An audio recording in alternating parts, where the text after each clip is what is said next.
नमस्कार बच्चों, मैं तेजराम मीणा, सहायक आचार्य AVST राजकीय महाविद्यालय बयाना भरतपुर।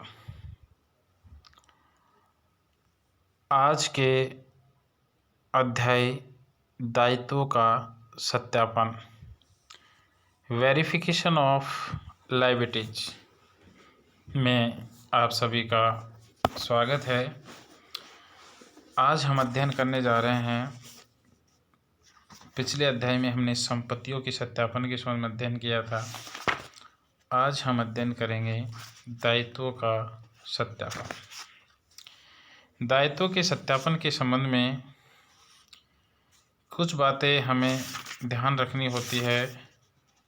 उन ध्यान रखने योग्य बातों का मैंने इस स्लाइड में आपको बताया है कि दायित्वों का सत्यापन करते समय किन बातों का ध्यान रखना हमें आवश्यक है।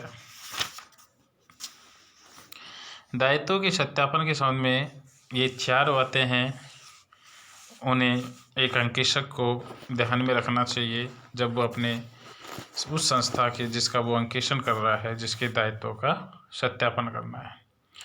बच्चों, ध्यान देने योग्य बातें यह हैं कि दायित्वों का सत्यापन उतना ही महत्वपूर्ण है जितना संपत्तियों का है।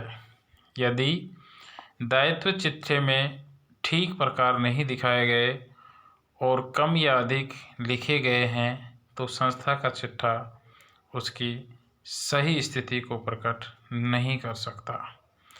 यह देखना चाहिए कि दायित्व सत्य है तथा अधिकृत है।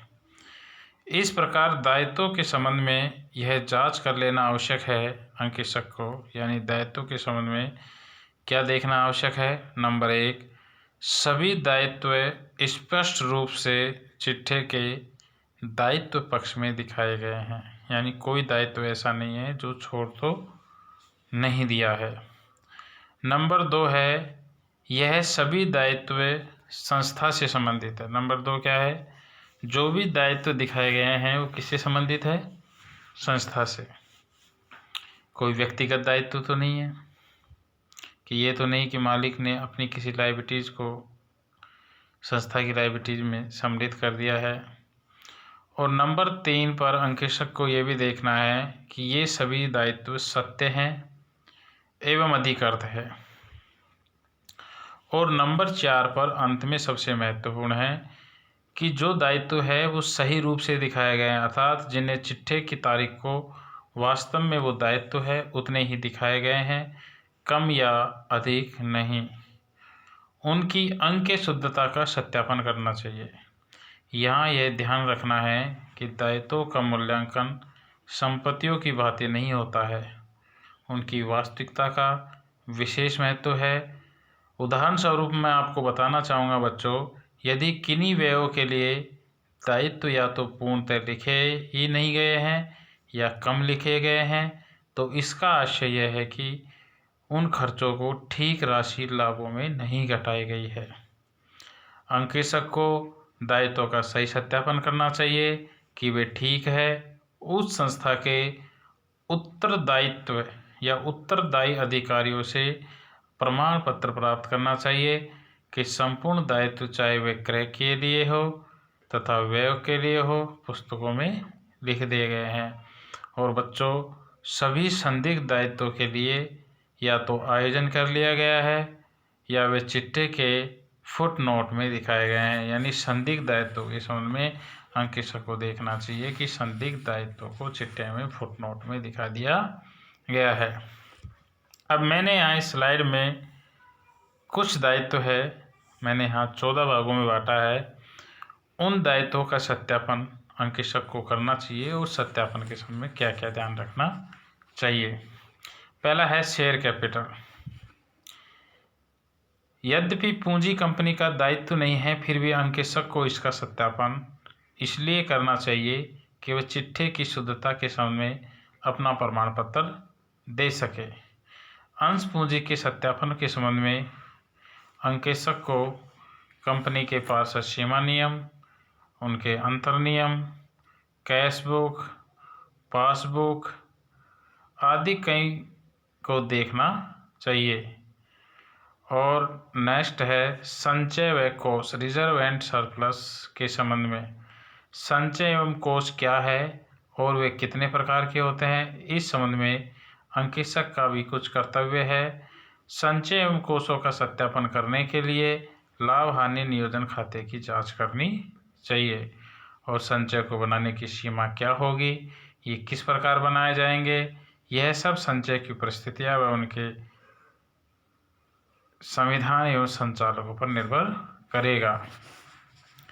ऋण पत्रों के सत्यापन के संबंध में अंकेशक को देखना चाहिए कि पार्षद सीमा नियम तथा अंतर नियम का अध्ययन करके कंपनी के ऋण लेने की सीमा की जानकारी करनी चाहिए और ऋण पत्रों का निर्गमन इस सीमा के अंदर होना चाहिए।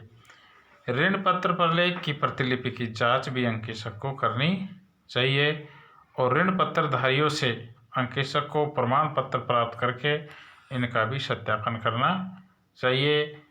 और जो प्रभार रजिस्टर है उसको भी देखना चाहिए अंकेशक को और ऋण की जमानत का अध्ययन करना चाहिए। ये कुछ महत्वपूर्ण बातें हैं जो अंकेशक को ऋण पत्रों के संबंध में ध्यान रखनी चाहिए।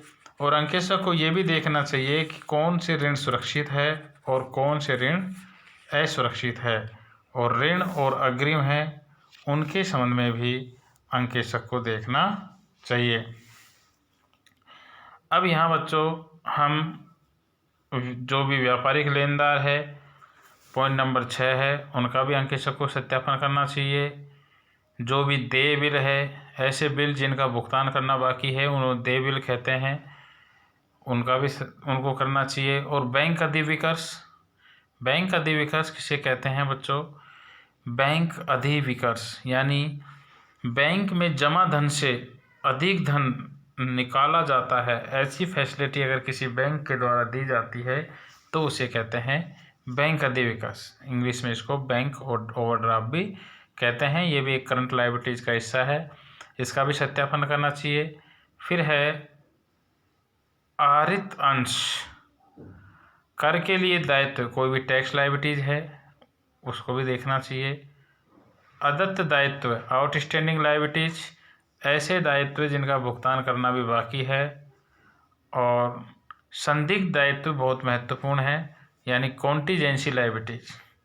संदिग्ध दायित्व वे दायित्व होते हैं जो संस्था के हो भी सकते हैं और नहीं भी हो सकते, यानी उस संस्था ने किसी की कोई गारंटी दे रखी है, बीमा कंपनी के कोई दावे हैं, ऐसे अगर कंपनी संस्था को गारंटी का भुगतान स्वयं को करना पड़े तो हो सकता है वो उस कंपनी एक संस्था का दायित्व हो जाए, या कोई बीमा कंपनी है उसका कोई क्लेम है, उसका कोई दावा है तो हो सकता है कि उसका भुगतान करना पड़ जाए। तो इन सभी दायित्वों के सत्यापन के संबंध में भी अंकेशक को देखना चाहिए। तो दायित्वों का सत्यापन बच्चों उतना ही महत्वपूर्ण है जितना कि संपत्तियों का सत्यापन है। धन्यवाद।